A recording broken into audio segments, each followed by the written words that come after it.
menyapa untuk Bapak yang dari ujung. Jani masih. Baik, sebentar. Oke, Assalamualaikum warahmatullahi wabarakatuh. Waalaikumsalam. Selamat siang. Ibu, salam sejahtera bagi kita semua. Selamat datang di acara e-training durasi 100 hari yang diselenggarakan oleh Fakultas Ekonomi dan Bisnis Telkom University dengan tema Business Plan. Ya. Pembicara kita pada hari ini adalah Ibu Risris Rismayani, SMB, SPD, MM. Ya, beliau akan membawakan temanya itu Business Plan. Ya. Tapi pertama-tama saya ingin perkenalkan, nama saya Diani Kreseka Putri, bertindak sebagai moderator yang akan memandu Bapak dan Ibu pada acara hari ini.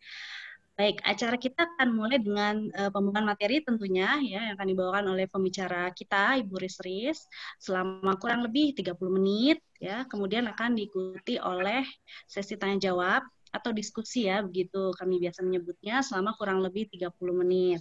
Mangga ada fitur chat ya atau raise hand juga bisa, tapi enaknya sih pakainya kita biasa fitur chat ya jika ingin bertanya. Mangga silahkan dipergunakan gitu ya. Nah, sebelum kita mulai, saya akan bacakan terlebih dahulu CV pembicara kita ya. Oke. Saya ucapkan selamat datang juga bagi para peserta ya, Bapak Ibu yang baru bergabung. Oke. Sekilas informasi mungkin begitu ya tentang pembicara kita, Ibu Risris Rismayani Suwarma, lahir di Bandung pada tahun 1982. Beliau lulus sarjana manajemen bisnis dan telekomunikasi dari Sekolah Tinggi Manajemen Bandung pada tahun 2005 dengan judisium cum laude. Lalu menyelesaikan sarjana pendidikan bahasa Jepang di Universitas Pendidikan Indonesia pada tahun 2007 dan kemudian mengambil pendidikan magister manajemen Institut Manajemen Telekomunikasi ya IMT pada tahun 2010 dan lulus pada tahun 2012 juga dengan judisium cum laude. Nah, di samping pendidikan formal dalam kurun waktu 2000 sampai 2012, Ibu Risris juga mengikuti berbagai pelatihan pada bidang manajemen dan bahasa. Ibu Risris pernah bekerja dalam bidang marketing pada UCC PT Telekomunikasi dan sebagai konsultan bedah buku marketing intelligence pada unit marketing di perusahaan yang sama ya, itu tahun 2004. Tapi selain dalam bidang manajemen, Ibu pernah bekerja sebagai guru bahasa Jepang pada tahun 2006 dan karir profesional beliau dimulai dengan bekerja sebagai asisten peneliti dan asisten project manager di divisi Ristek PT Telekomunikasi Indonesia Tbk ya. Namun saat ini beliau adalah dosen tetap di Telkom University dan mengampu mata kuliah Strategic Management, Managing Media Business, Bisnis Telekomunikasi, dan Resource Management in Telco. Kemudian beliau juga analis Education Planning and Development Directorate Higher Education di Telkom Foundation. Dan selain itu juga beliau menulis buku highlight anatomi dan dinamika industri semen Indonesia 2013 yang diterbitkan oleh Alpha Beta Bandung dan Managing Portfolio Product tahun 2013 yang diterbitkan oleh CV Komunika. Beliau juga adalah sekretaris dari Prodi Magister Manajemen ya di kita kampus MM yang ada di Gerlong.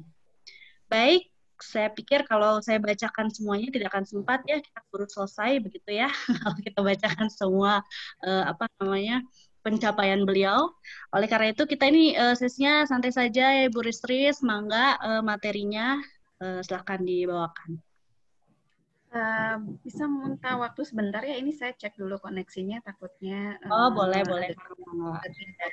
jaringan wifi dulu ya. Ya betul, daripada kita nanti blak-blak begitu ya di tengah-tengah. Kalau gitu saya sambil menyapa yang lain juga ya. Oh, ada Pak Endratno nih, apa kabar? Baru bergabung ya. Kemudian dia juga dosen di FEB, Telkom University. Kemudian mana lagi nih? Bismillahirrahmanirrahim. Satu ruangan ya Bu ya. Ibu Media nih, Bu Puput ya, saya biasanya manggilnya Mbak Puput, bukan Bu Puput, gimana ya? Bincang-bincang santai aja ya. Mungkin ya, biar muda gitu ya. Oke, baik. Bisa saya mulai? Oke, terima kasih Bapak dan Ibu yang sudah hadir di acara ini. Saya sangat bangga juga bisa hadir di sini. Terima kasih kepada Fakultas Ekonomi dan Bisnis yang sudah meng-arrange acara yang begitu baik ini. Kemudian juga kepada tim panitia, ada TIK, ada Pak Asep dan juga ada Pak Indra dan juga timnya, ada Bu Ami juga. Terima kasih sudah meng-create acara ini dengan sedemikian rupa sehingga saya bisa turut ambil bagian di dalam acara ini. Nah, hari ini sebetulnya topiknya simpel saja. Kita berbicara tentang business plan. Sebetulnya apa sih itu business plan? Dan kebetulan memang business plan ini adalah merupakan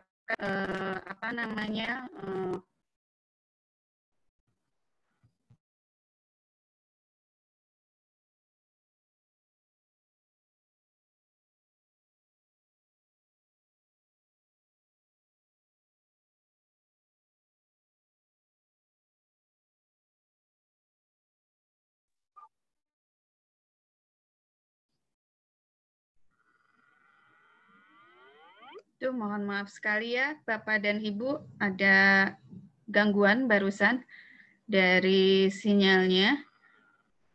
Suara saya kedengaran?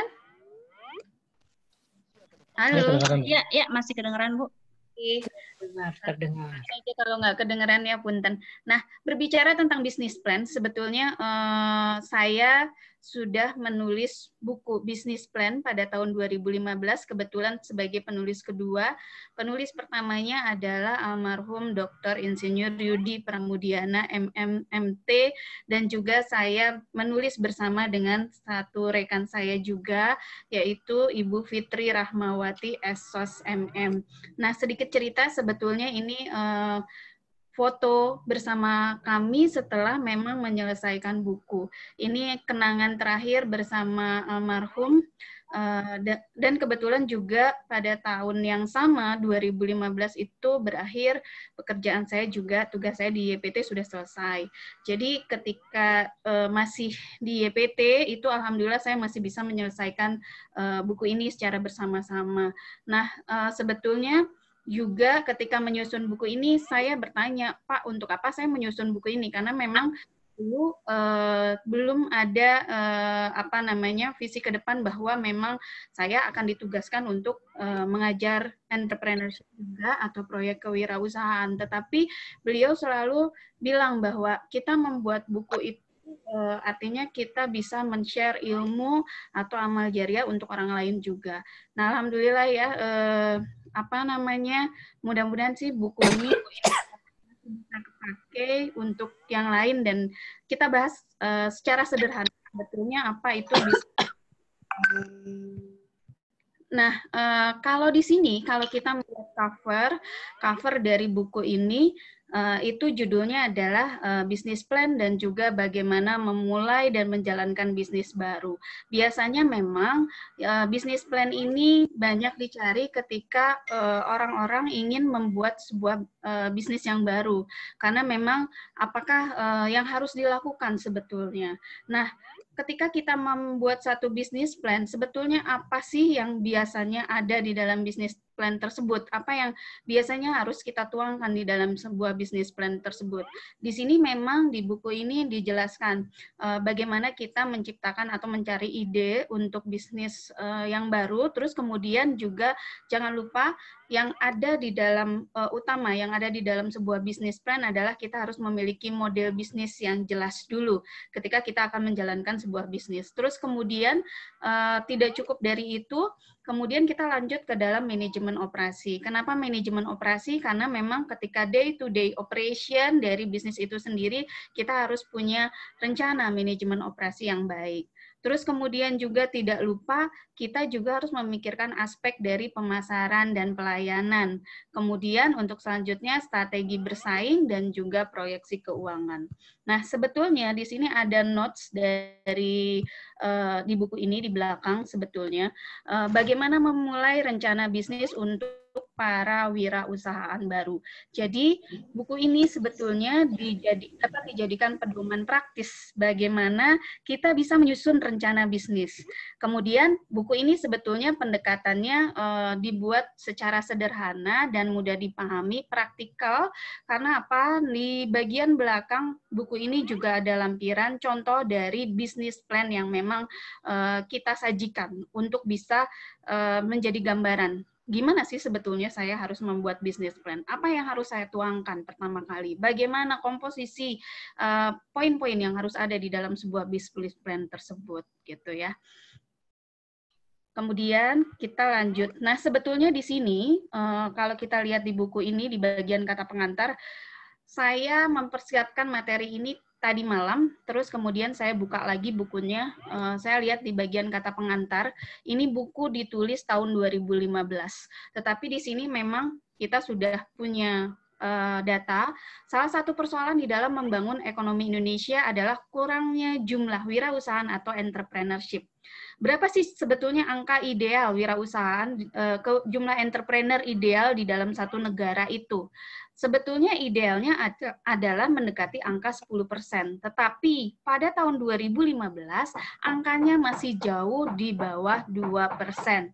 Nah, sebetulnya topangan jumlah entrepreneur ini sangat berkaitan erat dengan pertumbuhan ekonomi. Nah, coba tadi malam saya coba browsing lagi bagaimana sih sebetulnya jumlah wirausahaan entrepreneur kita, wirausahawan kita sampai saat ini. Nah, sebetulnya tahun 2017 sudah ada lonjakan kenaikan menjadi 3,1%. Jadi dari jumlah wirausahaan dibandingkan dengan jumlah keseluruhan jumlah penduduk Indonesia itu ada sekitar 1,67%. Tetapi di angka sekian 3,1% ini pada tahun 2017 Indonesia dibandingkan negara-negara lain ada Malaysia, Tiongkok, Singapura, Jepang dan Amerika itu angkanya masih sangat jauh.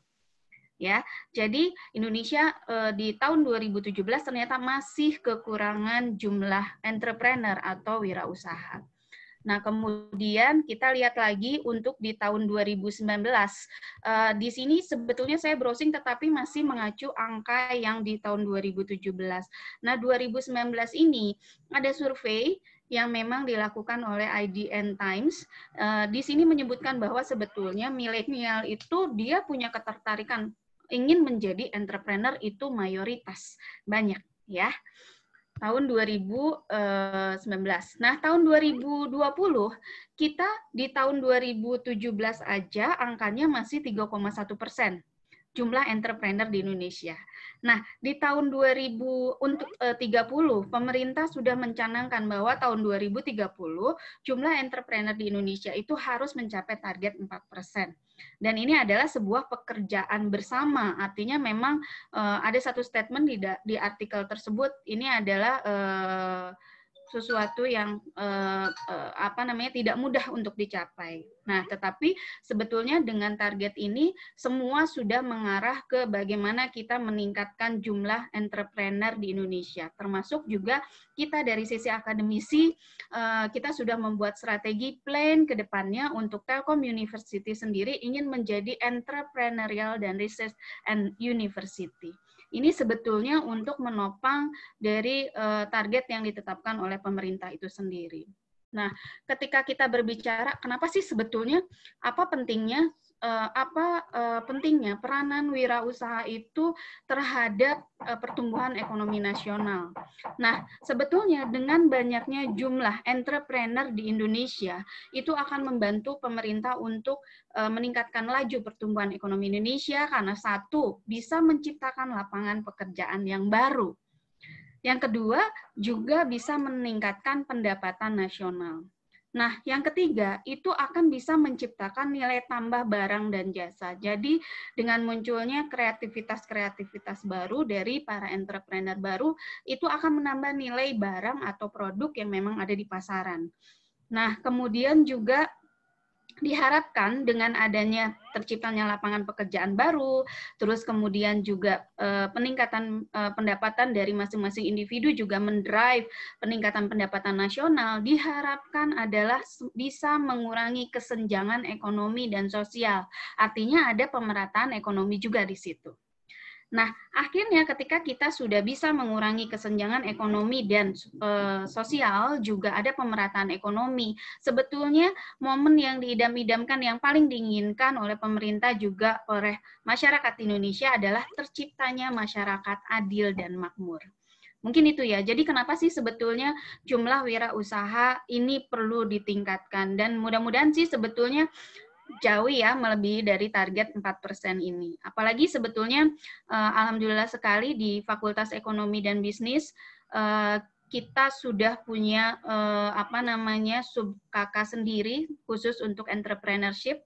Terus kemudian juga memang ada mata kuliah entrepreneurship yang memang juga saya menjadi salah satu bagian tim teaching di situ.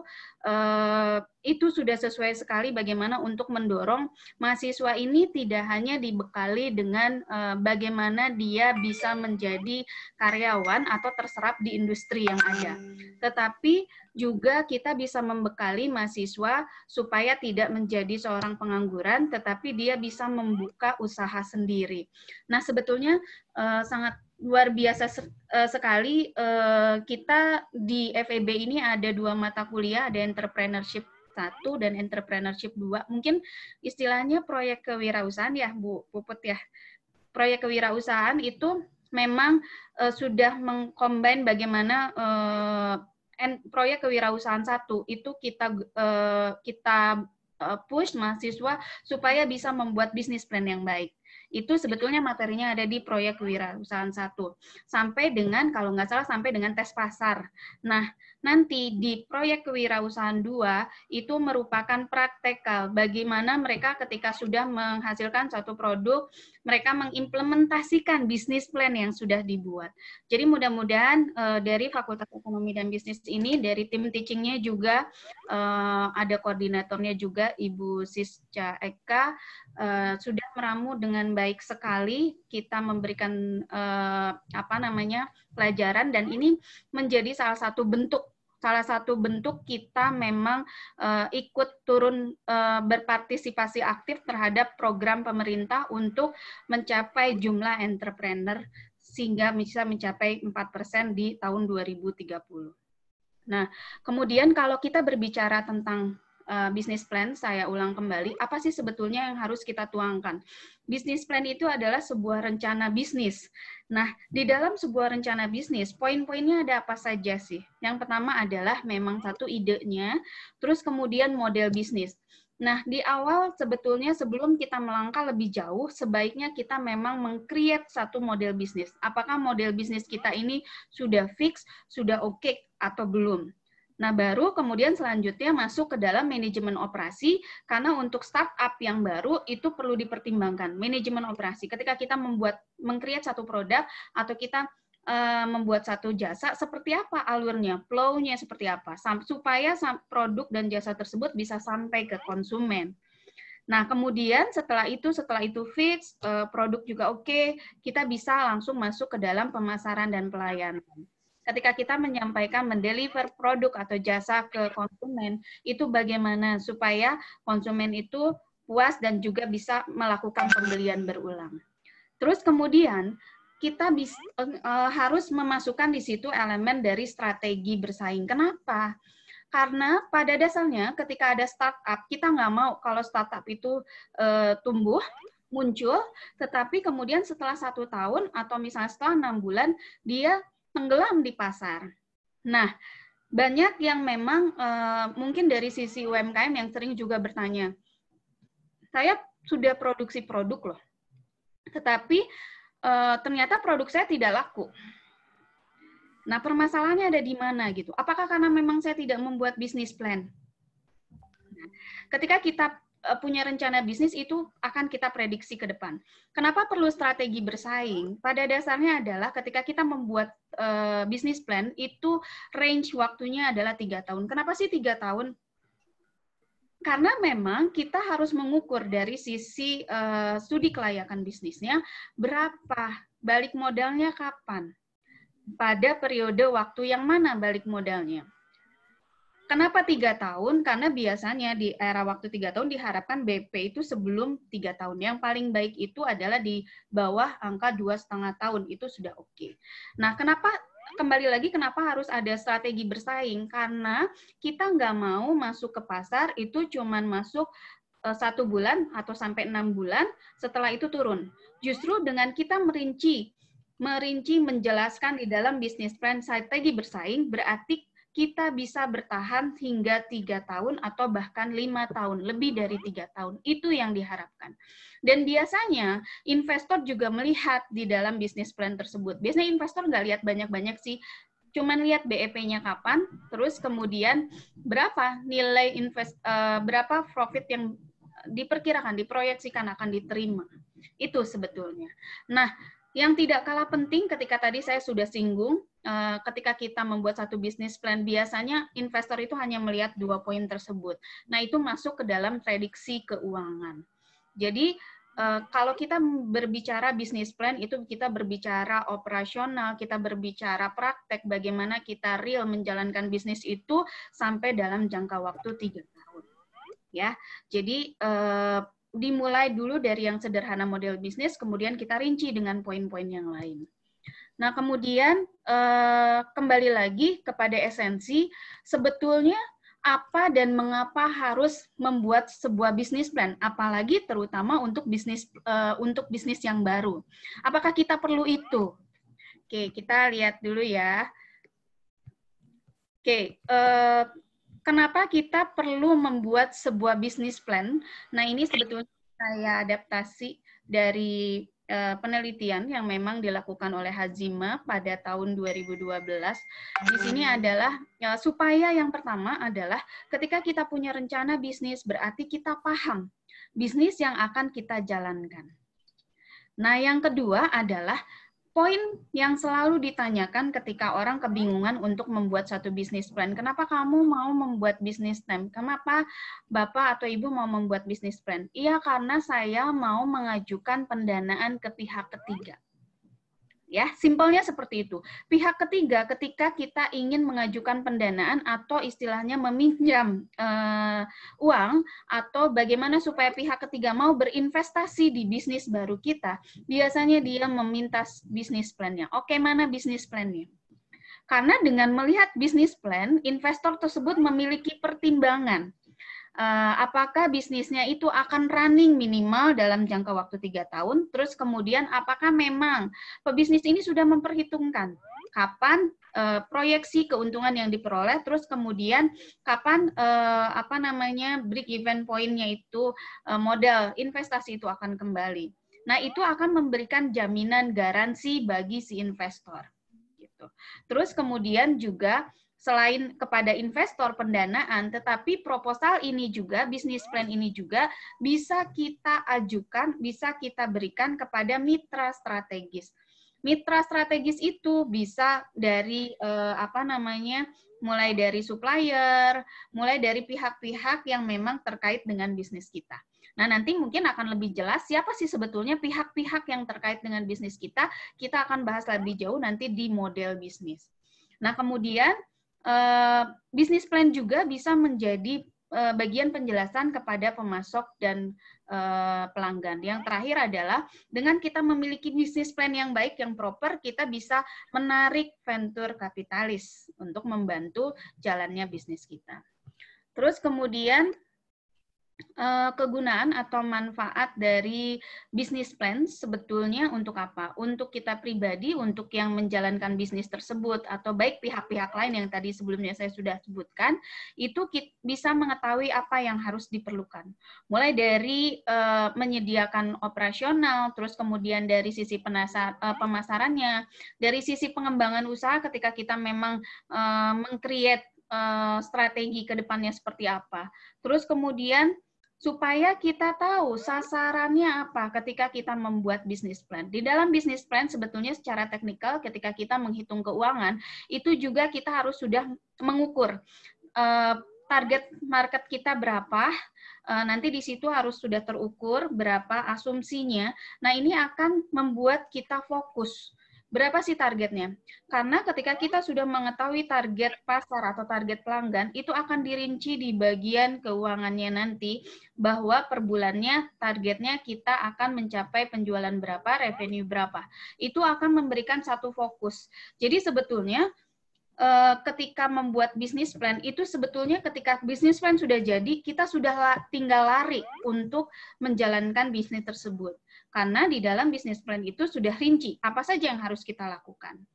Nah, terus kemudian juga bisa membantu menghadapi persaingan di dalam bisnis plan, karena memang di situ juga ada analisis kompetitor juga di situ masuk gitu. Nah, kemudian juga bisa menentukan bidang bisnis dengan tegas. Jadi sebetulnya ketika kita merinci rencana dari awal, itu di dalam model bisnis sendiri, itu sebetulnya nanti akan ada bagian yang memang di situ ada kreativitas kita sebagai pemilik bisnis. Apakah nanti ke depannya kita hanya akan bergerak di dalam satu bidang saja, atau memang kita akan membuat satu diferensiasi dari produk atau jasa, atau bahkan kita akan mengembangkan bisnis kita. Ya. Terus kemudian kita masuk ke dalam tahapan penyusunan bisnis plan. Oke, sekarang saya mau buat bisnis plan. Tahapannya apa saja sih? Apa yang harus kita lakukan dari yang pertama? Oke, yang pertama adalah kita harus memiliki ide dulu.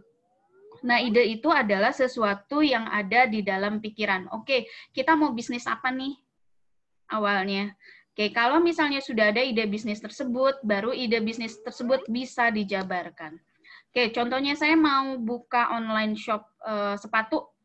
Oke, itu dia merupakan satu ide bisnis. Oke, bagaimana supaya kita melakukan, menjabarkan, kalau saya mau punya online bisnis sepatu, apa yang diperlukan di situ? Nah, itu kita membuat konsep, merumuskan sesuai dengan poin-poin yang memang ada di dalam bisnis plan tersebut. Kalau kita sudah merumuskan konsepnya, hitunglah apakah bisnis kita layak atau tidak. Nah, ini ada di poin studi kelayakan bisnis. Setelah itu, baru kita terakhir menyusun rencana tindakan. Jadi tindakan itu adalah rencana per tahun. Jadi tahun pertama mau apa, tahun kedua mau apa, dan tahun ketiga mau apa. Karena bisnis plan itu 3 tahun yang kita buat. Terus kemudian tadi ada beberapa poin yang memang sebaiknya ada di dalam sebuah bisnis plan. Seperti apa sih sebetulnya rinciannya bisnis plan? Nah, untuk rinciannya sebetulnya nggak mungkin juga saya sampaikan di sini secara rinci. Mungkin boleh nanti nge-reverse ke buku yang memang sudah ditulis, buku bisnis plan. Bukunya sudah ada juga di perpustakaan. Nah, ini termasuk buku lama juga dan belum ada cetak ulang, tapi mudah-mudahan masih ada ya di marketplace. Kalau saya browsing sih masih ada, mudah-mudahan masih ada, karena saya pun udah nggak punya stoknya. Oke, nah yang kerangka dokumen bisnis plan yang harus ada adalah, yang pertama, kita memang perlu visi dan misi. Itu harus ada. Nah, akan tetapi realnya ketika UMKM atau startup yang memang menjalankan tanpa menggunakan bisnis plan, bisa nggak sih? Ya bisa aja. Nah, tetapi biasanya ketika kita tanya gitu kan, oke, kamu mau buka online shop sepatu, tapi tujuan visinya apa? Kadang bingung, saya nggak punya visi dan misi. Nah, biasanya imbasnya apa? Imbasnya biasanya bisnis tersebut stuck, bukan stuck ya, ibaratnya dia tidak berkembang. Jalan, tapi jalan tidak berkembang. Contoh, ada satu penelitian, waktu itu penelitian bersama mahasiswa, kita meneliti coffee shop yang ada di Bandung. Ada beberapa coffee shop yang memang ternyata setelah jalan dia lebih dari 3 tahun, dia bisa berkembang. Kita melihat berkembang, indikatornya adalah satu, minimal dia sudah punya cabang. Yang kedua adalah variasi dari menunya juga bertambah. Terus kemudian dari sisi peralatan, kemudian dari sisi SDM-nya juga dia berkembang. Tetapi ada satu coffee shop yang memang dia tuh tempatnya cuman itu aja gitu kan. Terus ketika yang lain itu, punten ya, saya kan tidak paham juga istilah dari istilah coffee shop itu, ada yang manual terus ada yang brew ya. Nah, tempat itu dia eksklusif hanya untuk pembuatan kopi manual aja. Ketika kita tanya, kita wawancara dengan pemilik perusahaan, ketika ditanya visi ke depannya apa? Apa ya Mbak? Katanya kita tidak pernah menuliskan visi dan misi kita ke depannya apa. Tetapi saya hanya punya mimpi bahwa saya tetap menjaga warisan rasa kopi itu dibuat hanya untuk manual saja. Nah, berbeda kita bandingkan dengan coffee shop yang memang sudah punya 2 cabang, bahkan berinovasi ke bidang-bidang yang lain. Itu seperti itu. Nah, kalau kita lihat dari sisi idealisnya bisnis plan, sebaiknya memiliki visi dan misi. Karena visi misi itu dibuatkan untuk 3 tahun, bahkan nanti 5 tahun ke depan. Kemudian ada ringkasan eksekutif. Nah, biasanya ringkasan eksekutif inilah yang sempat dibaca pertama kali oleh investor atau pihak ketiga atau venture kapitalis atau bahkan mitra strategis kita untuk menjalankan bisnis. Betul nggak sih? Serius nggak sih? Ini menjadi jaminan kita nggak sih untuk kita memberikan membuka tawaran kerjasama, menerima tawaran kerjasama dengan orang ini gitu. Nah, kemudian nanti ada rencana bisnis yang memang berisi 20-30 halaman. Detail dari rencana bisnis itu mulai dari proyeksi keuangan, sisi teknologi yang memang kalau ada sisi teknologi di situ yang include di dalamnya, kemudian ada intellectual property, ada analisis pasar tentu saja, analisis persaingan, penjualan dan distribusi serta juga bagian dari SDM. Kenapa SDM juga harus dipertimbangkan? Karena memang banyak pertanyaan dari UMKM atau startup bisnis yang memang perusahaannya maju, dia kewalahan. Kewalahan artinya, aduh kita nggak bisa sih memproduksi sebanyak itu karena SDM-nya belum ada. Nah, sebetulnya itu ciri khas ketika memang kita tidak melakukan planning sebelumnya. Ketika kita di bisnis plan, itu sebetulnya sudah terplanning, proyeksi peningkatan penjualan dari tahun ke tahun, dari bulan ke bulan. Nah, sebetulnya itu linier, nanti di bagian SDM-nya juga diceritakan bagaimana proyeksi kita untuk rekrutasi SDM atau mengembangkan kapabilitas dari SDM-nya itu sendiri supaya sejalan dengan tuntutan proyeksi kita terhadap permintaan barang dan jasa yang memang kita create. Itu minimal. Terus kemudian kita berbicara yang pertama adalah ide. Ketika kita mau membuka bisnis, kita harus dimulai dengan ide, dengan mimpi. Oke, bagaimana mencari ide dan bisnis peluang baru? Itu yang ditanyain. Gimana ya? Belum dapat ilham? Gimana caranya biar dapat ilham? Oke, di sini, di buku ini juga dijelaskan bagaimana mencari ide bisnis. Mulailah kita bercermin pada diri kita sendiri sebetulnya. Kalau bercermin tiap hari juga bercermin ya. Oke, kita lihat apa yang kita miliki. Saat ini kita punya apa? Terus kemudian kita lihat orang lain membutuhkan apa? Pasar membutuhkan apa? Nah, kemudian kalau misalnya kita mau membuka contoh online shop toko sepatu, oke, kita capable nggak untuk buka itu? Kita sudah punya e-marketplace-nya kah? Atau yang mudah sekarang, kita sudah punya media kah untuk memasarkan secara online sepatu kita? Nah, terus kemudian kita cari mulai apa yang dibutuhkan orang lain. Oke, orang lain pakai sepatu itu kebutuhannya untuk apa, kita lihat, kita riset. Terus kemudian contoh saya mau online shop sepatu itu khusus untuk kalangan remaja atau kalangan milenial. Oke, sepatunya mau seperti apa? Nah, selain kita melihat dari sisi konsumen membutuhkan apa, kita lihat di pasar. Pedagang-pedagang lain atau misalkan online shop sepatu yang lain sudah mengerjakan apa saja. Itu pun kita harus berarti ada desk research, ada monitoring terhadap lingkungan bisnis, terhadap pasar yang ada. Nah, setelah itu, tahap kedua adalah ketika kita sudah menemukan ide, kita stimulasi ide kita rancang.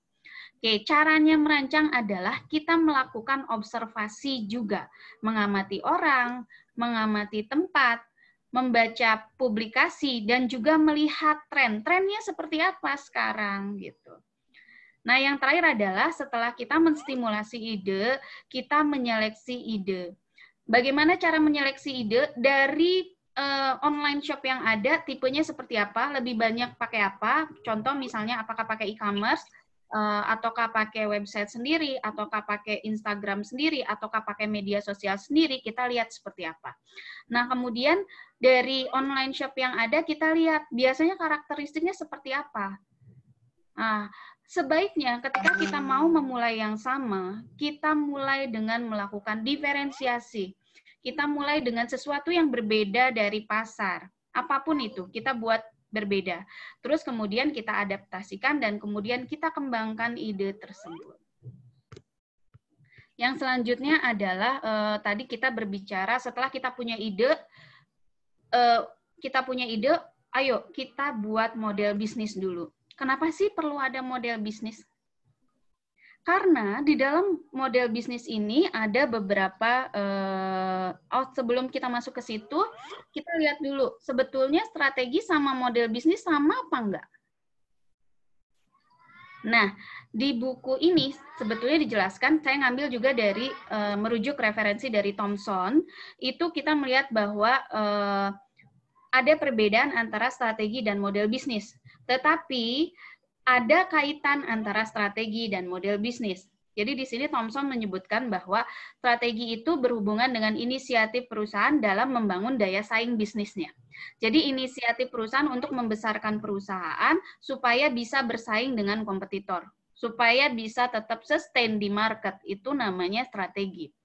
Tetapi ketika kita masuk ke dalam model bisnis ini fokus dalam menyoroti masalah apakah pendapatan dan biaya sebagai perwujudan dari implementasi strategi menunjukkan kinerja profit sesuai yang diharapkan.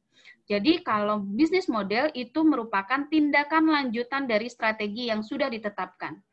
Action berikutnya adalah membuat sebuah bisnis model, karena bisnis model ini mampu menyoroti fokus terhadap cost-nya berapa, biayanya berapa, apakah kinerjanya, profit-nya itu sesuai yang diharapkan atau tidak.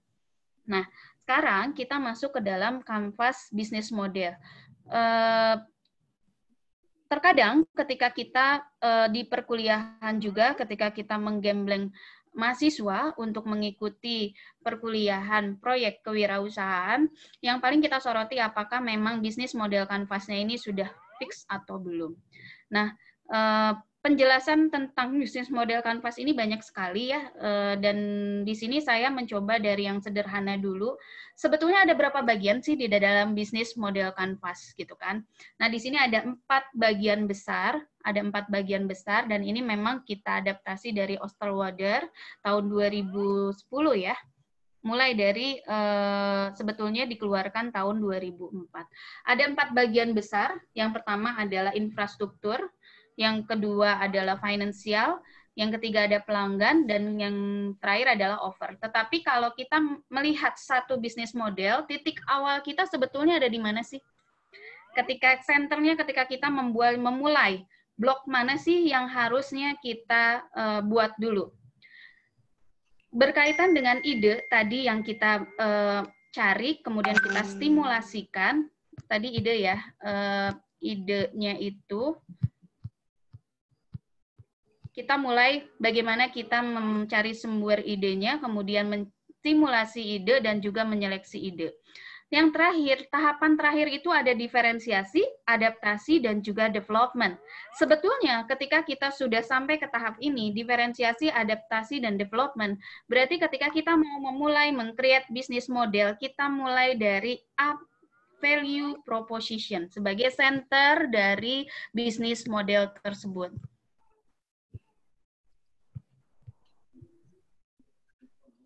Nah, ketika kita mau memberikan satu value proposition, yang harus ditanyakan adalah diferensiasi apa yang akan kita berikan kepada pasar?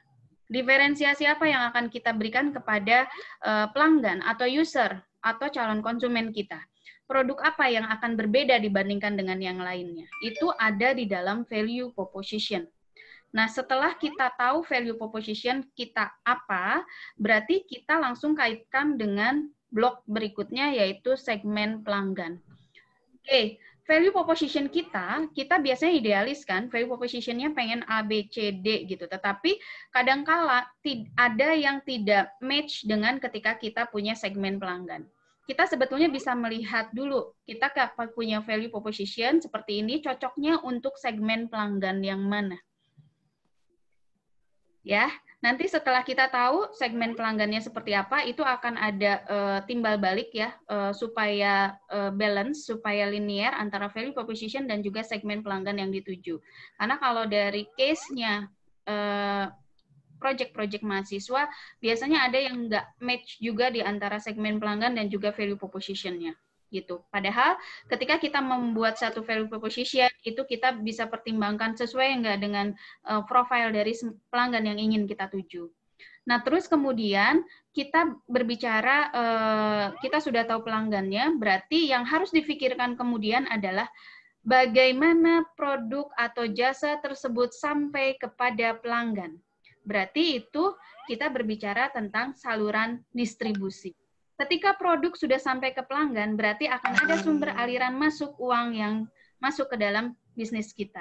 Ini masuk ke dalam sumber pendapatan. Nah, bagaimana caranya supaya kita tidak satu kali saja mendapatkan sumber pendapatan konsumen?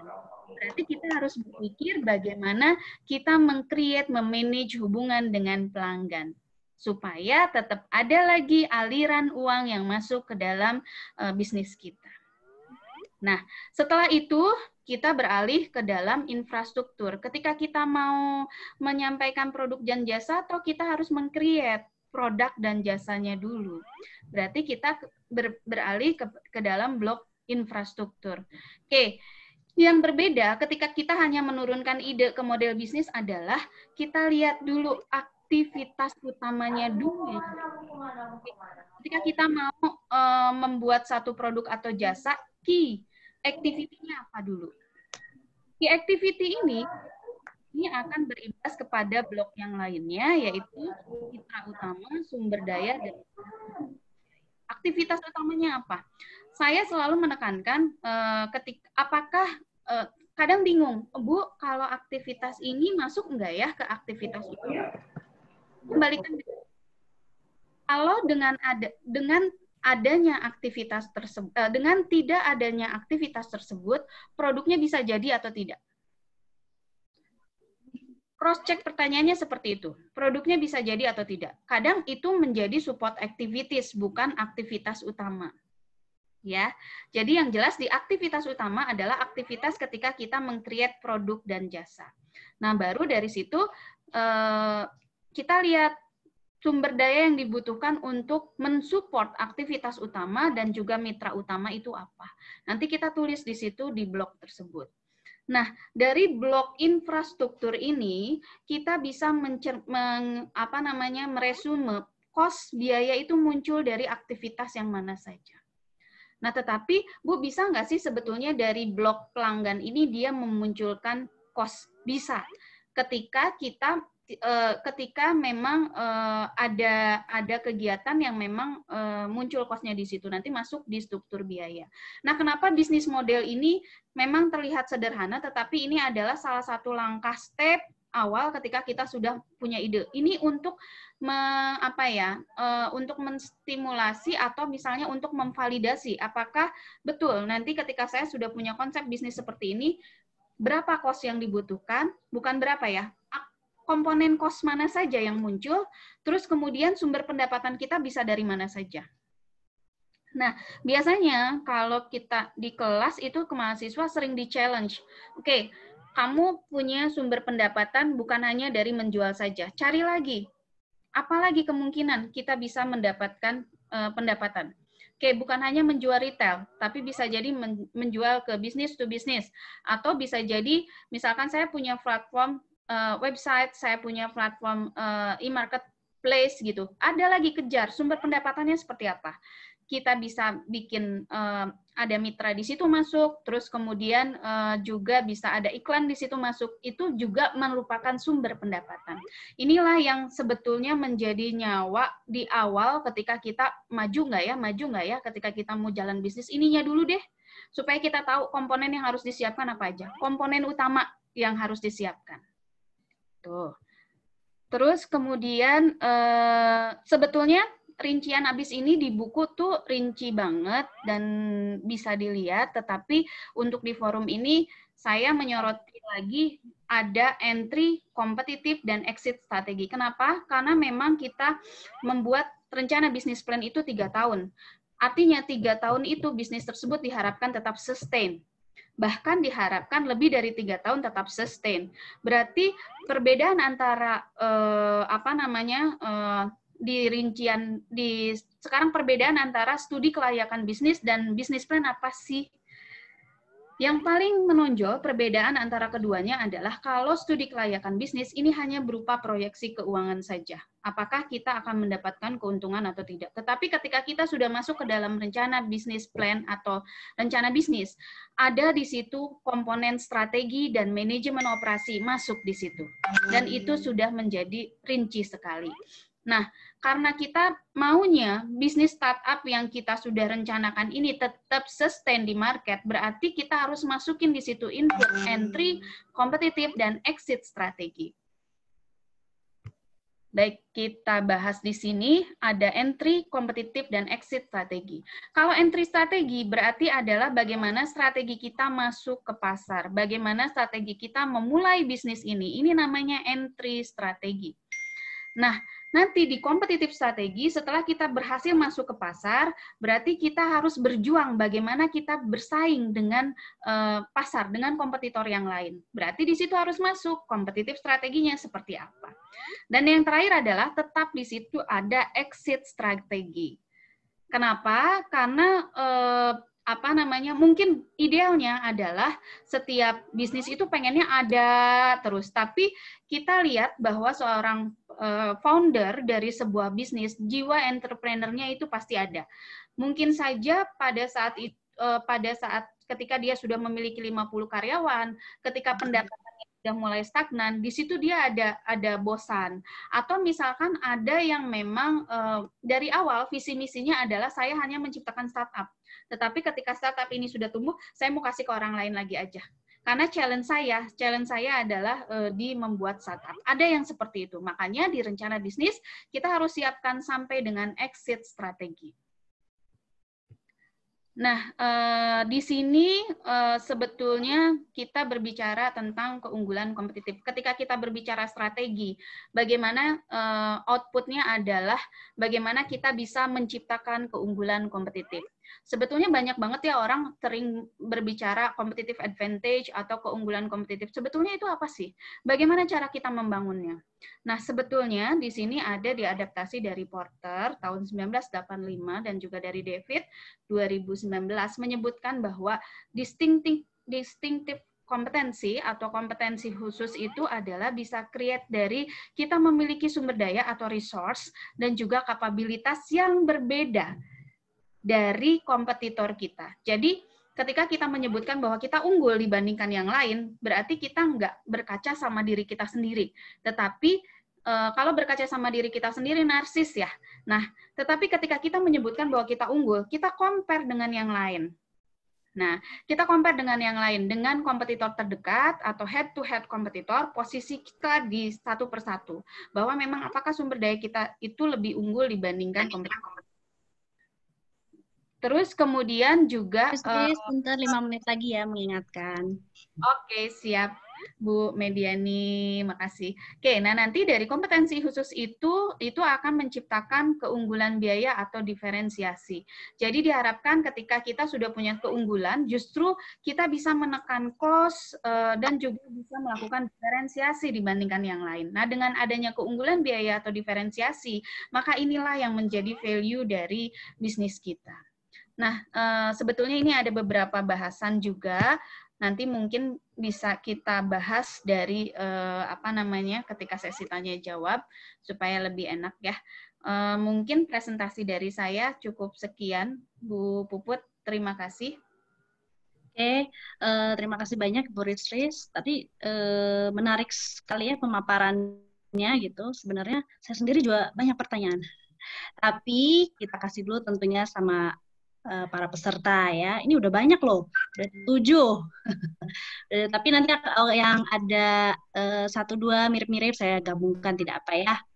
Oke, tadi saya baca di sini di chat itu ada dari Bapak Agus Holik gitu ya. Pertanyaannya adalah apa bedanya studi kelayakan bisnis dengan bisnis plan? Nah, mangga gimana tuh Bu Risris?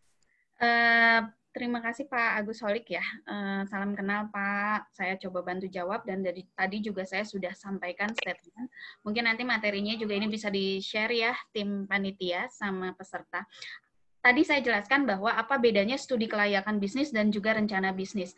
Jadi kalau studi kelayakan bisnis itu hanya fokus terhadap perhitungan proyeksi keuangannya, bagaimana kita memperoleh BEP dan juga apakah keuntungan berapa persen keuntungan yang akan kita peroleh. Nah itu bedanya. Tetapi kalau rencana bisnis itu ada 2 unsur juga yang dimasukkan ke dalam laporan tersebut. Tadi saya bilang bahwa ada elemen strategi di situ dan juga ada elemen manajemen operasi di situ.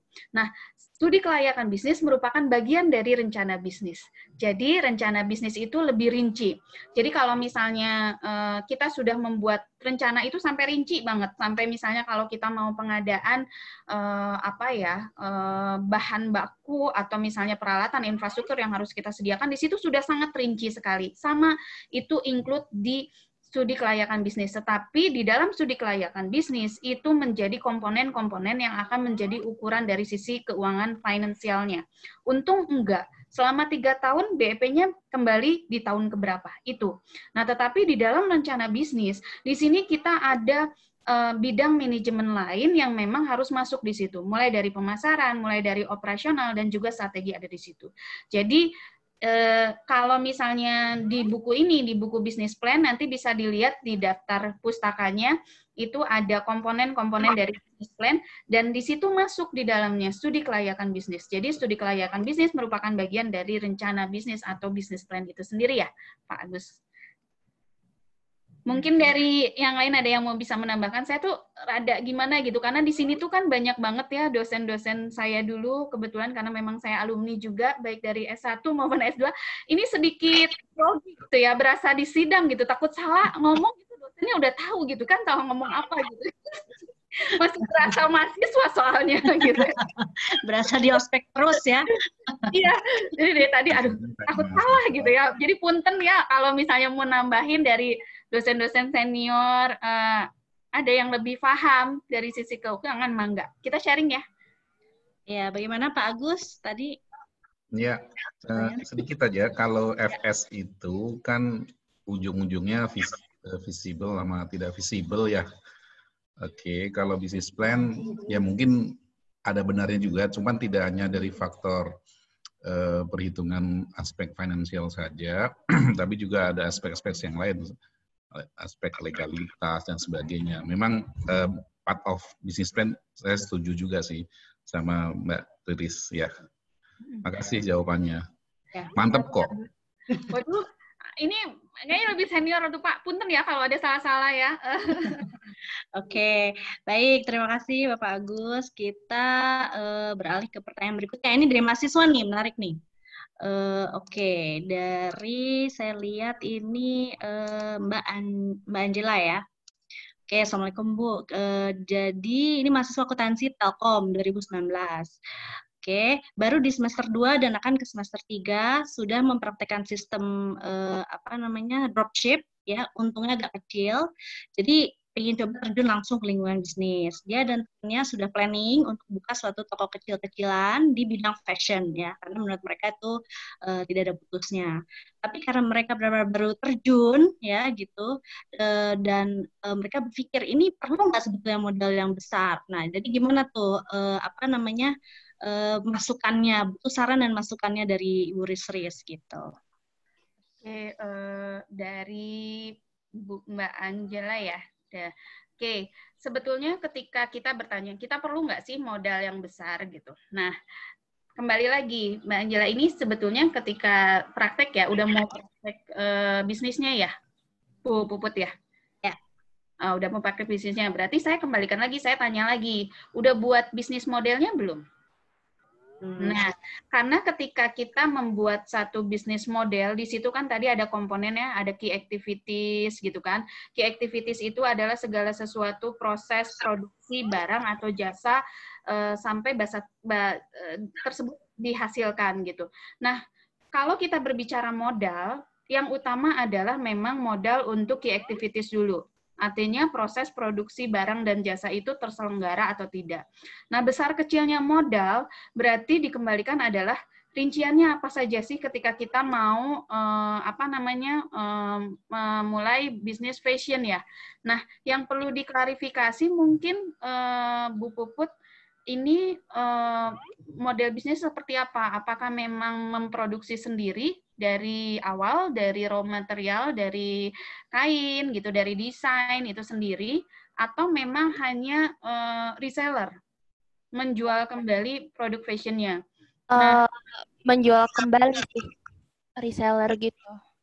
Oke, menjual kembali ya. Kalau menjual kembali sebetulnya kalau kita lihat dari modal itu disesuaikan. Gini, kalau kita menjadi reseller itu ada beberapa program reseller ya dari bisnis core bisnis utamanya atau penyedia ya, supplier dari fashion itu sendiri.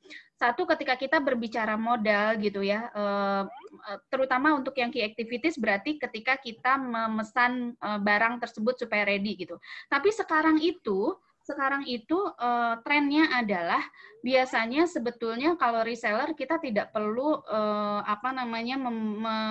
menyimpan modal yang besar atau mentransfer modal yang besar. Tapi bisa jadi ketika reseller itu mungkin ada anggota member berapa gitu kan di si penyedia produk fashion tersebut. Nah, kita hanya memang modal untuk memasarkan karena kan biasanya kalau misalnya untuk delivery gitu kan itu dibebankan juga ke konsumen. Nah, tetapi berarti penghitungannya akan lebih sederhana ketika kita menjalankan itu. Apa yang utama dilakukan? Oke, misalkan kita memang mau create di media sosial, atau kita mau create marketplace sendiri, atau misalnya kita mau join di marketplace yang sudah ada. Contoh di Shopee, di Tokopedia, segala macam. Ketika kita mau join di situ, ada nggak biaya yang harus dikeluarkan untuk menjadi membernya? Itu lebih simpel, jadi dirinci jumlahnya berapa gitu. Ya, jadi sebetulnya makanya ketika untuk era seperti ini itu sangat memudahkan siapapun bisa menjadi seorang entrepreneur secara instan. Artinya ketika dia hanya berperan sebagai reseller aja tanpa memerlukan modal yang besar. Saya sih sebetulnya kepada mahasiswa itu terutama S1 di proyek-proyek itu sering saya bilang, oke, kamu rinci biaya yang dikeluarkan itu seperti apa saja. Kalau misalnya memang masih bisa menyewa atau misalnya masih bisa memanfaatkan resource-resource yang ada di sekeliling kita, gunakan saja itu gitu. Jadi besar kecilnya modal tergantung dari key activities-nya. Jadi mungkin Angela bisa dibuat dulu ya model bisnisnya ya seperti apa, di-create aja di kertas dulu. Seperti apa yang harus saya, jadi cost apa yang dikeluarkan dari sisi kanan maupun sisi kiri, itu akan memberikan gambaran pada Angela. Oke, modal saya yang harus dikeluarkan besar atau kecil. Gitu ya? Oh, oke. Makasih, Bu Risma. Sama-sama. Baik. Pertanyaan selanjutnya makin menarik nih pertanyaannya, makin real gitu ya.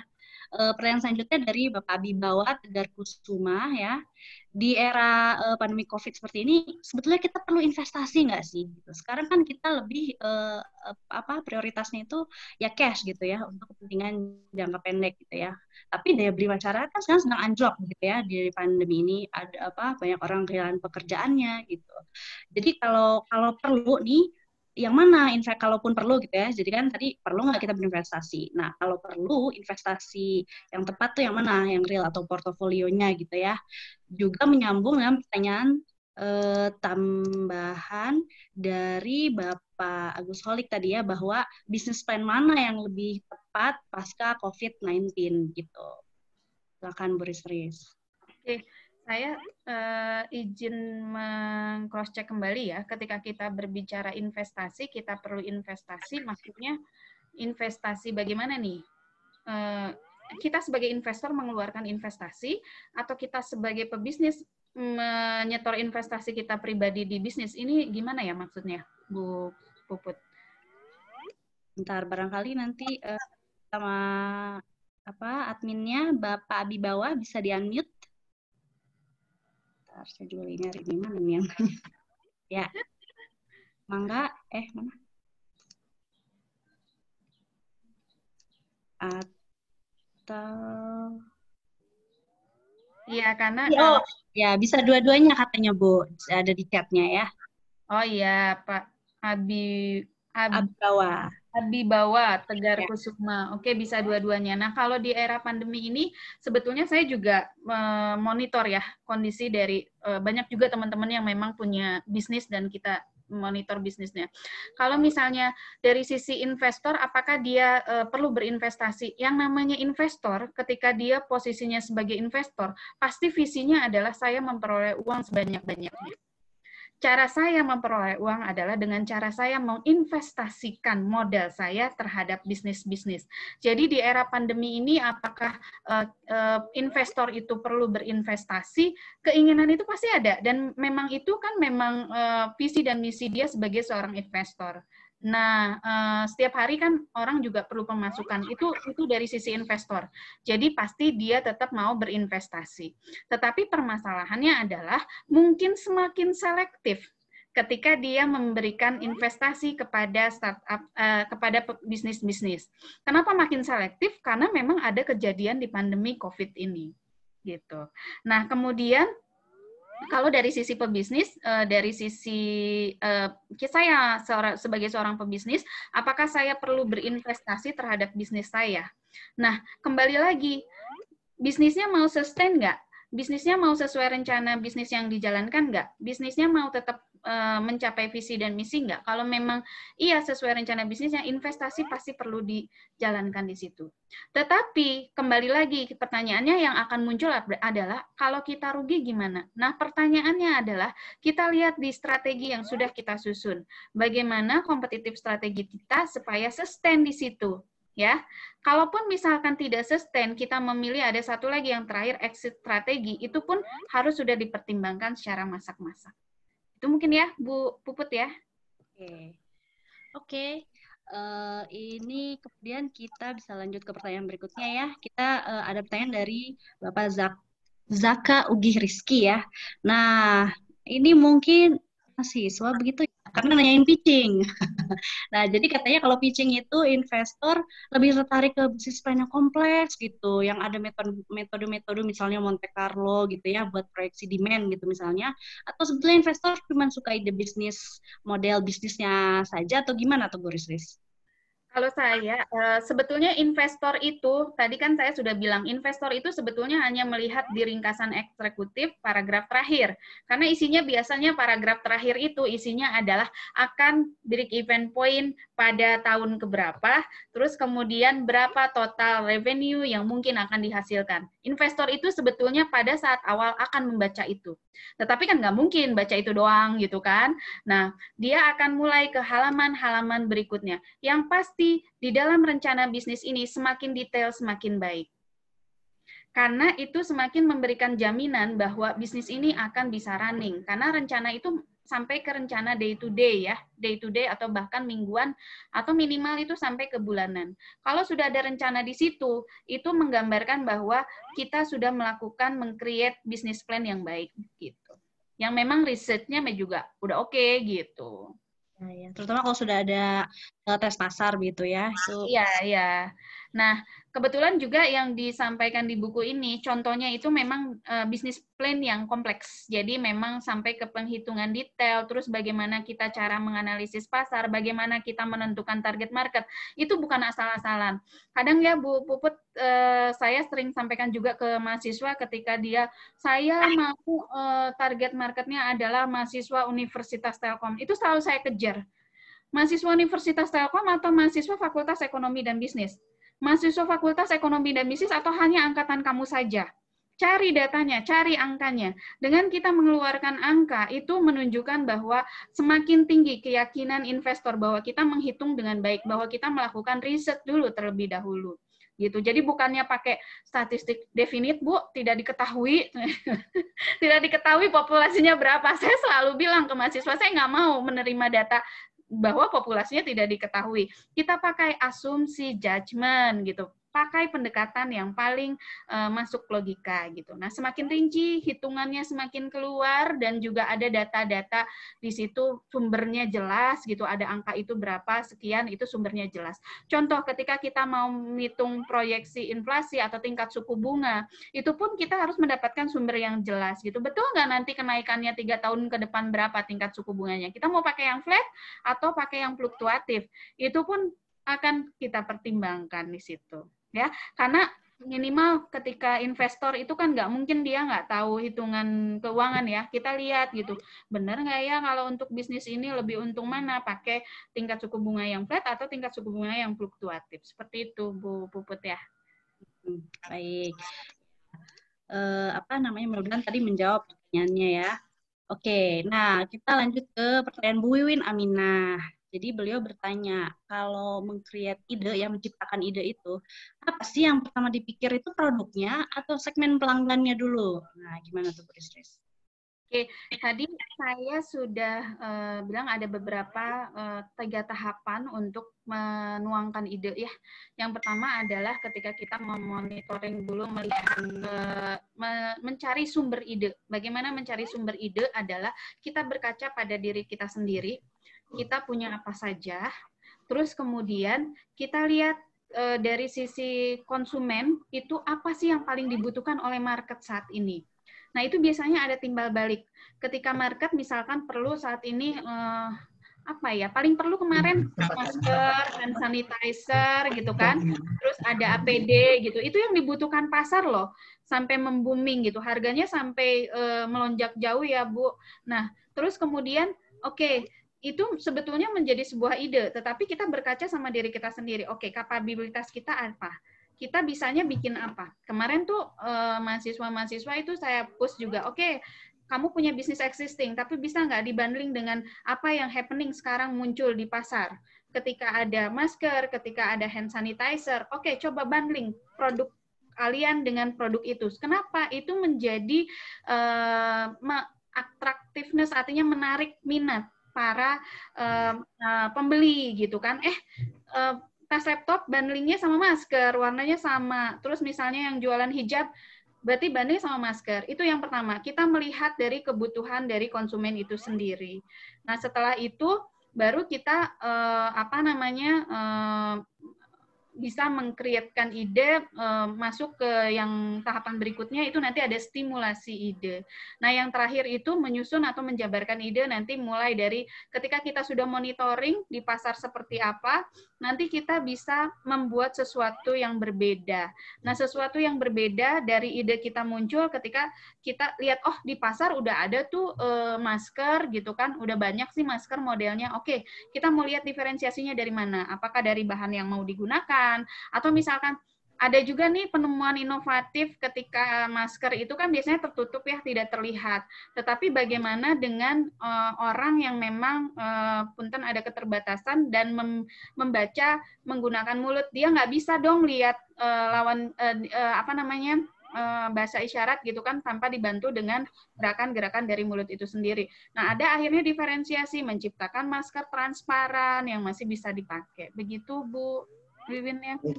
Baik, terima kasih. Mohon Bu Wiwin pertanyaannya. Oke, nah kemudian ini ada juga yang bertanya, ini ada yang 1-2 yang agak mirip-mirip. Jadi kalau misalnya sebelum bis plan kita perlu nggak bikin studi kelayakannya, dan berapa lama efektifnya sih merumuskan bis plan gitu ya. Di sini karena ada juga kalau tadi itu kan ada pertanyaan dari Ibu Dr. Prima Vandayani. Nah kemudian ada dari Ibu Sasas bertanya minimal berapa tahun bisnis plan idealnya yang harus diproyeksi. Jadi kurang lebih kalau harusnya sih itu maksudnya sama ya, mohon dikoreksi jika berbeda gitu. Nah gimana tuh Bu Risris? Saya jawab dulu yang Bu Sasas ya, berkali-kali tadi saya sampaikan ketika presentasi, minimal ketika kita membuat business plan itu adalah 3 tahun. Kenapa? Karena memang ukuran ketika break even point dari sisi investor itu akan melihat ketika kurang dari 3 tahun berarti bisnis ini baik dan menguntungkan gitu. Apalagi ukurannya adalah jika break even point-nya bisa diterima kurang dari 2,5 tahun. Oleh karena itu kenapa kita baiknya, idealnya membuat business plan selama 3 tahun. Seperti itu. Karena nanti rencana pengembangannya adalah sampai ke 5 tahun. Nah, ketika investor melihat di rencana bisnis plan itu sudah direncanakan sampai 3 tahun dan ditambah 2 tahun sebagai rencana pengembangan, itu cukup meyakinkan dari investor bahwa saya akan tetap menerima loh penghasilan dari investasi yang sudah saya tanamkan di sini. Terus kemudian ketika kita apa bedanya feasibility study sama rencana studi, mana dulu yang harus di-create, rencana studi atau feasibility study? Tadi saya bilang bahwa sebetulnya feasibility study atau studi kelayakan bisnis merupakan bagian dari rencana bisnis. Sebaiknya memang dibuat dulu rencana bisnis sebuah poin-poin, karena feasibility study itu poin terakhir ya di dalam rencana bis plan. Poin terakhir di dalam dokumen bisnis plan. Jadi dibuat dulu rangkaiannya dari awal sesuai dengan tadi komposisi visi, misi, terus kemudian juga rencananya, detailnya seperti apa, baru nanti masuk ke dalam keuangan. Nah, kenapa? Karena komponen-komponen yang lain, keuangan itu, visibility study itu, komponen-komponennya nggak akan bisa di-create sebelum kita membuat komponen-komponen yang lain. Karena kalau kita melihat model bisnis pun, komponen finansial itu di bawah. Artinya kita harus menyelesaikan blok yang 3 dulu, value proposition, terus dari sisi customer, dan juga dari sisi infrastruktur. Itu yang akan meng-create komponen-komponen yang ada di feasibility study. Jadi lebih baik dibuat saja dulu komponen-komponen selain keuangan yang di feasibility study, di customer, value proposition, dan juga dari sisi infrastruktur. Nah, berapa lama sih kita bisa membuat sebuah bisnis plan? Tadi bisnis plan yang baik adalah semakin kita bisa memberikan informasi detail, informasi terpercaya, dari sumber terpercaya, informasi kuantitatif, itu adalah semakin baik. Jadi sebetulnya lama tidaknya ketika kita membuat bisnis plan adalah bagaimana kita bisa menarik data-data tersebut, mengumpulkan data-data tersebut lama atau tidak.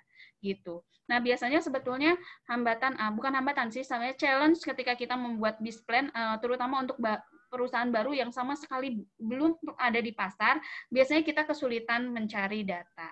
Nah, tetapi biasanya di buku ini dijelaskan bagaimana juga kita bisa melakukan memindahkan misalkan dari data kualitatif menjadi kuantitatif, kuantifikasi data gitu, itu dibantu gitu. Itu Bu Puput ya. Oke. Nah, ini masih ada yang dari Ibu Sasas. Tadi ada pertanyaan tambahannya. Saat ini kan lagi pandemi begini, kenyataannya itu perusahaan demi untuk survive dia cepat beradaptasi ya. Jadi bahkan tidak sempat memperbaiki bisnis plan gitu ya. Nah, gimana caranya supaya perusahaan tetap on the right track begitu ya, dapat untung tapi tanpa lupa core bisnisnya begitu. Itu kira-kira. Ini izin bertanya ya, coba-coba. Bu Risis izin bertanya untuk menghindari usaha yang bukan hit and run, dan untuk for the long run sebuah perusahaan, maka untuk minimal berapa? Ini kan udah ya, Bu? Ya, tapi di bawahnya tambahan itu yang paling terakhir, makanya saya bacakannya dari yang paling terakhir. Jadi realitanya itu di pandemi ini kan banyak sekali perusahaan yang cepat berubah gitu ya. Jadi misalnya seperti yang tadi dikatakan gitu ya, ada pabrik yang dia biasanya menjual apa, sekarang jadi tiba-tiba memproduksi hand sanitizer misalnya. Nah itu kan boro-boro begitu ya, memperbaiki bisnis plan juga nggak sempat gitu. Nah tapi gimana caranya supaya perusahaan itu tetap right on track tanpa dia lupa core bisnis dia sebetulnya gitu. Oke, Bu Sasas, halo. Ya, saya coba jawab ya. Ini soalnya kelihatan di layar saya. Oke. Kebetulan gitu ya, jadi bisa say hi gitu. Bu Sasas, saya bantu jawab ya. Sebetulnya memang realnya kita punya sebuah rencana. Tetapi bukan berarti ketika kita sudah buat sebuah rencana ini menjadi kaku, rigid gitu kan, yang harus memang kita jalankan. Nggak bisa seperti itu. Karena memang idealnya ketika kita membuat sebuah rencana, kita memang memonitor dulu, menganalisis lingkungan bisnis. Tetapi itu kan pada saat konteks kita membuat rencana bisnis plan tersebut, misalnya 1 tahun yang lalu gitu kan. Tetapi memang harus diremajakan si bisnis plan ini, apakah memang rencana yang sudah kita tuangkan di bisnis plan itu masih sesuai atau tidak. Kalau memang kondisi lingkungan ini berubah, berarti otomatis ada perubahan di strategi. Kalau kita melihat dari sisi strategi, strategi itu harus dinamis sesuai dengan kondisi pasar. Fluktuatif, dinamis seperti apa? Ada perubahan berarti kita sesuaikan gitu. Nah, sekarang kalau misalnya saya lihat banyak sekali ya dari bisnis-bisnis yang memang dia berusaha sustain, bertahan di bisnis dengan juga tadi simpel sederhananya adalah kita bundling dengan produk-produk yang happening. Nah, pandemik ini apa sih yang dibutuhkan gitu. Nah, jangan sampai kita terpaku dengan rencana bisnis. Pokoknya saya udah bikin rencana bisnis 3 tahun. Pokoknya saya harus begini. Nggak mungkin karena kita bikin monitoring bisnisnya itu pada saat kita membuat rencana bisnis. Tetapi ketika ada satu kejadian seperti force major yang kita kami saat ini pandemi COVID, nggak mungkin dong kita kekeh ini. Berarti kita harus memutar strategi. Itu adalah salah satu bagian dari kompetitif strategi yang ada di dalam rencana bisnis. Banyak juga yang memang misalkan terkendala modal segala macam gitu. Saya memang harus exit pada saat pandemi ini. Nah, sebetulnya di rencana bisnis itu kita sudah punya opsi exit strateginya supaya apa? Kenapa harus ada exit strategi? Supaya kita tetap tidak rugi nol, tetapi kita sudah memiliki opsi urutan. Exit strateginya seperti apa? Gitu kan, apa mau likuidasi, apakah mau merger gitu kan, atau apakah mau dibiarkan mati begitu saja, atau ada beberapa exit strateginya, saya mau jual bisnis saya ke karyawan atau manajemen, atau saya mau jual ke keluarga atau teman terdekat. Itu adalah salah satu yang memang harus sudah kita antisipasi di dalam rencana bisnis. Tetapi bukan berarti rencana bisnis ini menjadi sesuatu yang rigid, yang nggak bisa rubah gitu, tapi harus diremajakan gitu. Kan mungkin nanti ketika kita membuat satu rencana bisnis investor gitu kan, di awal dia invest, tapi kan akan ada periodically kita harus sharing ke investor bagaimana kondisi terkini kita gitu. Nggak mungkin kan, belum tentu kita punya risiko bahwa penjualan itu bisa kita capai, tetapi tetap ada risiko bahwa penjualan itu tidak tercapai. Nah, itu pasti ada peremajaan dari proposal yang akan kita laporkan ke investor setiap periodiknya gitu. Begitu ya, Bu Sasa. Gimana, Bu Sasa? Terima kasih. Baik, terima kasih atas pertanyaannya ya. Nah, kita masih ada ini waktu ya buat 2 pertanyaan lagi deh. Oke, ini yang selanjutnya itu dari Pak Dudi Pratomo. Jadi menurut beliau, sama siang Bu Rizris, jadi untuk produk saat ini sulit buat perbedaan dengan kompetitor karena saat ini kita buat new produk dan booming, tapi banyak sekali yang mengcopy gitu ya. Bahkan mungkin kualitasnya ada yang lebih baik dan harga lebih murah. Jadi sekarang pembedanya adalah branding. Nah, mohon diberi saran dan masukan gimana nih mempraktikkan branding yang tepat gitu loh, yang biayanya cocok tapi buat UKM begitu ya. Oke, gimana tuh Bu Rizris? Ya Pak Dudi, terima kasih pertanyaannya. Aduh, saya keder nih dari pertanyaan dari Kak Rodi. Iya nih. Halo Bu Rizris. Mulai diospek nih terakhir-akhir nih. Pak Dudi, saya coba jawab ya. Sebetulnya diferensiasi itu di-create bukan hanya dari produk saja, tetapi kita tahu bahwa saat ini tidak ada produk yang murni produk 100%. Ya, tetapi produk itu pasti sudah di-combine dengan service. Jadi kalau misalnya contoh ambil kecil gitu kan, kita lihat hand sanitizer ya sama semuanya gitu, semua core produknya adalah bagaimana si cairan itu gitu kan, tetapi diferensiasinya seperti apa gitu. Sebetulnya diferensiasinya banyak, mulai dari packaging, mungkin dari tingkat keharuman, mungkin dari dari komponen yang ada di situ, premium atau tidak premium, itu cara kita membedakan dengan kompetitor. Nah, itu dari sisi produk. Tetapi bisa jadi kita membuat diferensiasi juga dari sisi servis. Bagaimana kita memberikan pelayanan yang lebih baik dibandingkan kompetitor kepada pelanggan, itu juga menjadi satu diferensiasi. Kalau kita berbicara branding memang ya, untuk UMKM, startup gitu kan, pasti yang memang booming di pasar itu adalah memang yang sudah lama dan memang punya branding yang kuat. Nah, idealnya ketika kita memiliki satu branding, kita berpikirnya adalah, modalnya gede untuk membuat satu branding tersebut, dan itu nggak instan loh gitu, kecuali kita bikin suatu sensasi gitu atau memang selebritis gitu, kita membuat satu bisnis itu bisa kita membuat satu brand image dari produk yang kita pikirkan gitu. Jadi sebetulnya branding itu akan terbangun ketika kita memberikan satu diferensiasi ke konsumen. Dari sisi service aja sebetulnya itu pun sudah ini ya. Nah, kalau misalnya branding, sebetulnya kalau yang di UMKM mungkin sedikit banyak karena saya praktek coaching ke proyek-proyek mahasiswa ya. Kadang saya juga sedikit banyak sering bilang ke mereka, oke, kamu punya temen nggak? Oke, ada yang endorsers nggak? Atau apa sih kalau di IG itu ya, selebriti? Influencer. Influencer gitu kan ya.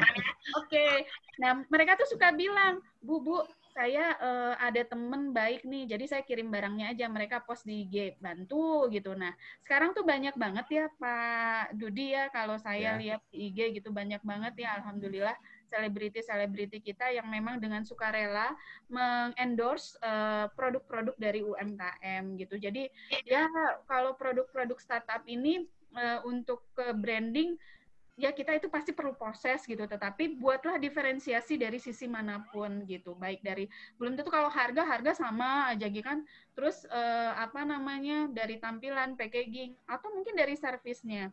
Nah, kenapa bisa sharing? Karena memang kebetulan dari 2 kelas project kewirausahaan yang saya coach gitu, yang saya ampu ini, alhamdulillah sih dari era masa pandemi ini memang di-push banget, pokoknya berusaha buktikan bahwa mahasiswa TELU ini masih bisa menghasilkan, berjualan gitu. Kita buktikan bahwa dari kalangan akademisi kita bisa prove it bahwa masa pandemi kita punya bisnis tapi kita tidak diam, tetapi kita masih bisa menghasilkan revenue. Alhamdulillah sih dari bisnis-bisnis mahasiswa ini omsetnya dalam 1 semester 6 bulan itu ada yang sampai 21 juta. Yang paling kecil itu, alhamdulillah. Ya, yang paling kecil itu omsetnya sekitar 4 juta ya, 4 juta rupiah itu dalam 1 semester. Dan itu artinya terbukti masih bisa kita berusaha. Nah, kemarin tuh salah satu caranya itu, oke, kamu produknya apa? Tas. Oke, kalau gitu bisa nggak kamu kasih bundling dengan masker kek, dengan hand sanitizer kek? Akhirnya malah ada yang punya bidang lain. Oh, ternyata saya jualan hand sanitizer, Bu, lebih laku katanya gitu. Nggak apa-apa, Bu, saya nggak pakai brand saya. Oh, nggak apa-apa. Jadi ada second brand gitu. Yeah. Tapi primary brandnya tetap nggak hilang gitu. Itu Pak Dudi. Iya, Ibu. Gimana Pak, lulus nggak Bu Risris? Ya, dia lulus. Sama Kak Pradia. Oke, panitia saya minta ini ya, saya minta satu pertanyaan lagi ya, terakhir ya, panitia. Pak Dudi, jadi tadi jawabannya sudah memuaskan ya? Ya cukup Bu. Baik, yang terakhir dari Bu Astri Krisnawati. Coba nih Bu Risris, poin-poin mana aja sih yang harus di-highlight di bagian eksekutif summary supaya bisnis plan-nya menarik begitu? Oke, biasanya yang orang kalau investor pasti senang melihat angka. Jadi tampilkanlah satu BEP-nya kapan, kemudian proyeksi penerimaan pendapatan selama 3 tahun. Biasanya saya buat tuh dalam bentuk tabel. Nanti mungkin kalau lihat di buku ada ya contohnya. Seperti itu gitu. Jadi itu meyakinkan bahwa ada jaminan bahwa memang itu dilakukan. Terus kemudian juga yang pertama, poin-poin di ringkasan eksekutif itu, jangan lupa tampilkan profil bisnisnya, terus kemudian founder, dan yang paling penting adalah alamat jelas dari lokasi bisnis tersebut. Karena kalau nggak jelas lokasi bisnisnya ada di mana, nanti di trace-nya gimana, kemana gitu. Terus yang pertama adalah, meskipun kita ini secara online ya sekarang, tetapi kalau di dalam bisnis plan itu orang pasti ngejar lokasi, kantornya ada di mana. Ada gitu, lokasinya ada, bisa di trace gitu, seperti itu. Itu sih, mungkin ada poin-poin lain, tetapi yang paling penting kan yang harus di-highlight tadi, soalnya yang harus di-highlight yaitu proyeksi pendapatan selama 3 tahun, terus kemudian BEP, dan yang itu adalah profil dari bisnisnya, foundernya siapa, tampilkanlah keunggulan-keunggulan dari foundernya itu, atau misalnya experience dari bisnis foundernya itu. Yang paling penting adalah lokasi bisnisnya juga bisa di trace, kantornya ada, berdiri di situ. Itu mungkin Bu Astri Krisnawati, aduh keder juga ya, ini ada ketua kakak pas lagi. Iya, makanya sebagai penutup ini, penutup. Mungkin pasti itu ya Bu. Iya. Oke, tapi itu menarik ya. Jadi apa namanya baik sekali masukan bagi nantinya mahasiswa-mahasiswa yang nanti mau baik mau praktek ataupun sedang mengambil nanti proyek kewirausahaan begitu ya. Karena itu kan mereka wajib nanti bikin bisnis plan gitu ya. Oke, alhamdulillah gitu ya pertanyaan sudah kita jawab semuanya gitu. Alhamdulillah lancar gitu ya. Apa namanya? Maka saya akan bacakan dulu resume ya. Singkat kok Bapak Ibu. Karena tadi sudah dijawab secara mendetil begitu ya oleh Bu Risris. Ya. Jadi sebetulnya dalam apa namanya? Dalam bisnis plan itu ya memang banyak komponen atau elemen-elemen yang terdapat di dalamnya gitu ya. Seperti apa namanya kita mulai dulu dari ide gitu ya, model bisnis, manajemen operasi, pemasaran, strategi bersaingnya dan juga prediksi keuangan. Nah, tapi sesuai dengan apa namanya diskusi tadi, sebetulnya pada prakteknya itu hanya beberapa yang kita highlight seperti proyeksi pendapatan gitu ya. Kemudian berapa lama ini akan balik modal ya BEP. Tapi yang paling penting tentu kita harus meyakinkan investor. Sebetulnya bisnis plan seperti itu kan. Jadi makanya investor tentu perlu tahu profil gitu ya seperti tadi visi misi gitu. Mungkin kesannya sepele, tapi sebetulnya tidak, karena itu menjadi foundation-nya begitu ya. Kemudian lokasi bisnis gitu ya, meyakinkan atau tidak.